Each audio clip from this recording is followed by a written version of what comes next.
when I came out of the Navy, I was in Royal Navy during the war, and I was on North Atlantic convoys. Anyway, when that finished and I got demobbed, I got a trial for Liverpool, and George Kay was the manager, and signed me on amateur forms, and then I had a few games for them in the A team, and they signed me on a pro. Anyway, although I enjoyed the stay at Liverpool, at the back of my mind, I'm an Evertonian, and I didn't really relish the idea that I was playing for Liverpool, reserve side. But anyway, I was transferred over. Theo Kelly was the manager in those days, and I signed on, and I got wages of £7 per week in the old money. When I played for the reserve side. When I made my debut for the first team, my wages went up to £8, which I thought, my word, that's nice. And we got £2 for a win and £1 for a draw. And we were made up when we got £1 for the draw even, you know, it was very good. So that was why and how I come to Everton. All my life I've been Evertonian, and all the rest of my life I'll still be an Evertonian. But they took me round anyway and introduced me to all the players. And in those days, you know, the players were just like they are now. Everybody thought the world of them. Everybody really said, you know, Nobby Fielding, Ted Sager, George Saunders, Peter Farrell, Tommy Eglinton, and we could go through the names, and they were all great lads, and one of probably the finest days of my life when I joined Everton. And although through injury I didn't have too long there, I would have loved to have played a lot longer, obviously. I have a memory that I'll never ever forget, because it was the biggest thing in my life, joining Everton Football Club. When I first went out onto the field and playing for the first team, playing for Everton first team, I was playing outside right, and the left back for Wolves was a chap named Billy Wright, who was captain of Wolves and captain of England. Although I realised I was playing against Billy Wright, it didn't upset me too much, but I had thoughts in my mind, you know, am I going to play against this fellow? And I played very well against him, without saying too much. In fact, at the end of the game, came up and he said to me, "Well played, son." That was Billy Wright from England. Another memory I'll always relish, absolutely relish. It could have been Wembley, let's put it that way. I wouldn't compare it with anything. Goodison Park was the only one for me. The stadium and everything, because it hadn't changed an awful lot, and I'm glad it hasn't changed an awful lot. I like it as it is, I like it as it was. And even as a boy, when I was a little fellow, my father died when he was only 33, he was gassed in the First World War, and I had an uncle who was a very, very ardent Liverpudlian, but he used to take me to Everton one week and take me to Liverpool the next week.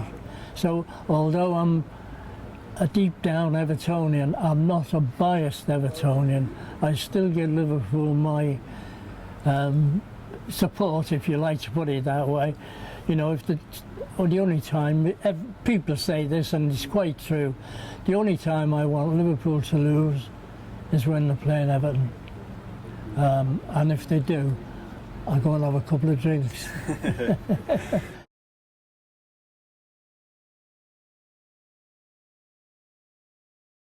It's completely different, actually, from our day. I mean, as I say, we had the old leather ball, which was very, very heavy. We used to train with the ball, running around the pitch with the ball like they do now, you know. But whereas I think now everybody has a ball to run around and play with, we'd have 3 or 4 balls on the pitch. We did a lot of passing about and things like that. But I think the difference is now, like that. I nearly said that they were. What's I'm looking for the word? I'm looking for the word. The lads are. Yeah, they now like we would get told get on with it type of thing, and we would never ever argue with or disagree with the trainers, the coaches, anything like that. I mean, we didn't have all the coaches either that we had in those, you know, they've got now. You didn't have a great big staff. We had Harry Cook as the trainer. We had somebody else who used to be giving us a few tips here and there, you know, in the coaching, but nothing special really. We were more or less left to get on with our game. And we didn't have the plans like they had now. To my way of thinking, it was a more direct game when we played. You know, we had five forwards, 3 half-backs and 2 full-backs. So it's 2-3-5 formation, which led to attacking football. And we were told, get that ball out of the back end as quickly as you can. Doesn't matter what's happening, get that ball away from the back. And you know, if anybody was playing in the training games and you were fiddling about at the back, they told you about it. You don't do that in the penalty area. I had 1 pair of boots, and we all had black boots in those days, and we only ever had 1 pair of boots. Harry Cook, the trainer, used to, on the back end of on the heel of the boot, Gardner in little studs all around, and all the lads used to have the names with the studs on the boot. But 1 pair of boots, nothing else, 1 pair of boots. We trained on Goodison, and over on the top, on the Bullen's Road side, that was where they had the lines marked out, 10 yards, 20 yards, 100 yards, and we used to do a 10-yard sprint, walk back, 20-yard sprint, walk back, 50-yard sprint, walk back. Then the next one was a run all around the field. Then a 10-yard sprint, 20-yard sprint, etc. That was the combination of training. And in the corner, far corner over there, we had a net set up, and we used to play heading tennis. And that was more or less, we used to play 5-a-side games, obviously. In fact, I remember one particular time, I'd not been with the club long, and we were playing 5-a-side or 7-a-side. And one of my idols actually in the team was Nobby Fielding, because he was a wonderful player, and he was so clever with the ball, like a lot of these lads now. And we were playing 5-a-side or 7-a-side, whatever it was, and I got the ball, and I received the ball from somebody, and I pushed it along the wing for Nobby to run onto, and he didn't run onto it. And he called me over and he said, "Look, Tom, you give me the ball at my feet. I don't want to run on. You're the winger, you run on." And that was a true saying from Nobby, and I remembered it all my life. Give the ball, he wanted the ball at his feet, and he'd do what it was, and he said, "I'll get the ball off you to my feet, and I'll push it forward to the wing for you to run on. You're the winger." And I always remember it, and he said it in a nice way. He wasn't being awkward, he was just, I don't know, maybe he was guiding me, I don't know, but I remember it. I mean, we did, the training, as I said before, was purely and simply running around to start the season, running around the roads, and and on the football, on the field itself, you know, just on the far side of the field, just sprints, then laps, sprints, laps, a little bit of heading tennis, five-a-side football, and that was all it really consisted of. But we were all fit, you know, and I don't think any of the lads, well, maybe one or two, I don't think many of the lads smoked or anything like that, you know. You were more or less left to keep fit yourself, and most of the lads were fit.